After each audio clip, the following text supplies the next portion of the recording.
Please Don't Touch Anything 3D, a fantastic puzzle game that adds new endings and easier ways to achieve the old endings, as this is basically a remaster. I am pretty sure I did not need to explain that. Anyway, you didn't click on this video to hear me ramble on about Please Don't Touch Anything 3D being a remaster. You wanted to hear what my theory was about. Well, without wasting any more time, allow me to share my theory with you. Obviously, this video will contain some spoilers for this game, so if you would like to play this game, please do so now. What is my illusion theory about? Well, this theory came about when I replayed this game again, because there were some things that I didn't notice before, things that couldn't be explained. Let's start off with the guy who greets you at the door. This person only ever shows you their arm, he never shows you their face, and he never enters the room. He also only appears in 3 different endings after introducing himself. Those endings being the first one, where you just sit there for a minute,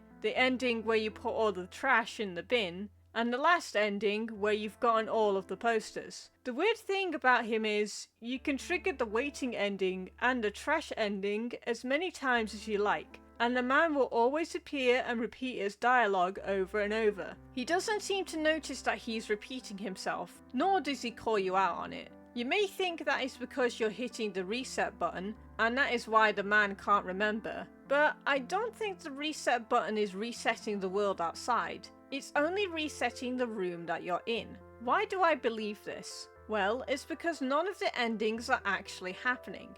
It's just an illusion. I believe that the room you're in is using some type of advanced tech, an illusionary type tech that can generate anything they desire, in order to trick the person into believing what they are seeing is really happening. Still not convinced? Well, let's take a look through a few endings. This is the essence of Machines ending. In this ending, you take the hammer out of the drawer and begin hitting the big red button. This causes a baby to appear out of it. The moment you hit it, fleshy mounds will appear on the console. After hitting those for 3 rounds, you land the final blow and the baby dies. When it does so, the screen will change, showing you 3 symbols you don't quite get.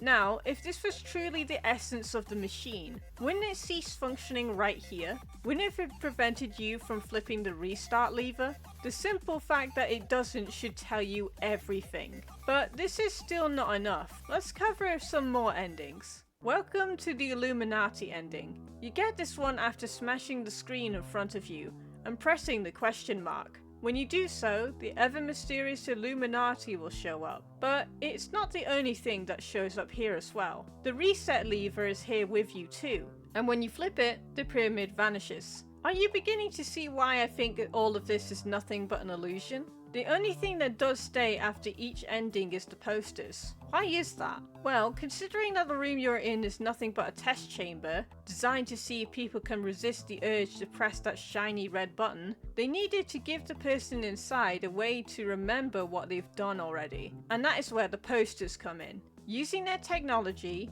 they can generate the poster right in front of the person, and then they can place it on the wall. Or it just floats there on its own once the person is looking in the right place. Anyway, after the poster is placed, it becomes a permanent fixture on the wall, no matter how many times the person presses the reset lever. After all, the goal of whoever placed us in this room is to see us complete all of the endings. But even then, we still aren't allowed to leave. Speaking of that, don't you find it strange that we can't leave? The fire escape plan says that it just loops back into this room, but that can't be true, can it? Otherwise, how did we get into this room to begin with? There has to be an exit. They're just hiding it from us. But enough of that. That is a theory for another day. Allow me to continue with this theory. Let's circle back to the man outside the room. I think that he isn't a real person either. I think that he is nothing but a machine. One designed to have a human arm, and that's it.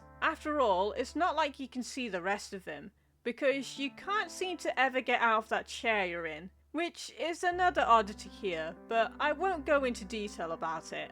Anyway, why do I think the man outside isn't a real person? Well, remember what I said about him not calling you out when you trigger those endings with him? Yeah, that's because he's just a robot repeating those lines he was given. That would explain why he won't call you out, because he isn't designed to do so. If you did, that would break the illusion you're in, and the experiment would have to come to an end. So, the man outside isn't real, you can't seem to get out of your chair, and the room you're in uses some type of advanced illusionary tech. Sounds good so far, but there's another thing I almost forgot to talk about, and that is the music and sound effects. In order to fully complete the illusion, whoever made this room placed a radio that won't change the channel it's on until you start doing something, because you are being watched. Also, they could have just hooked it up to the machine itself, therefore even if someone wasn't watching you, the machine would know what you were doing and send that signal to the radio. That's just how I see it. However, what about the invisible writing? Writing you cannot see unless you use that tool. I don't know what it's called, so if you can tell me in the comments, that would be very nice of you. Anyway, this thing allows you to see what the others before you have written. But the question is, was there really others before you? I personally don't think there was. I like to think that our tormentors, the people experimenting on us, wrote all of this stuff. Or they could have just been using that illusion tech I mentioned earlier. Whatever the case may be, nothing in this room can be trusted. So we shouldn't fully trust this writing either, even if it gives us the answers to some of the puzzles. I think I've gone on long enough. There's still a few other examples I could have gone through, and a few more mysteries to unpack as well. For now though, this will have to do. What did you think of this theory? Does it carry any weight? Or do you have your own theory as to what's going on here? Let me know in the comments below. Until then, I'll see you guys next time.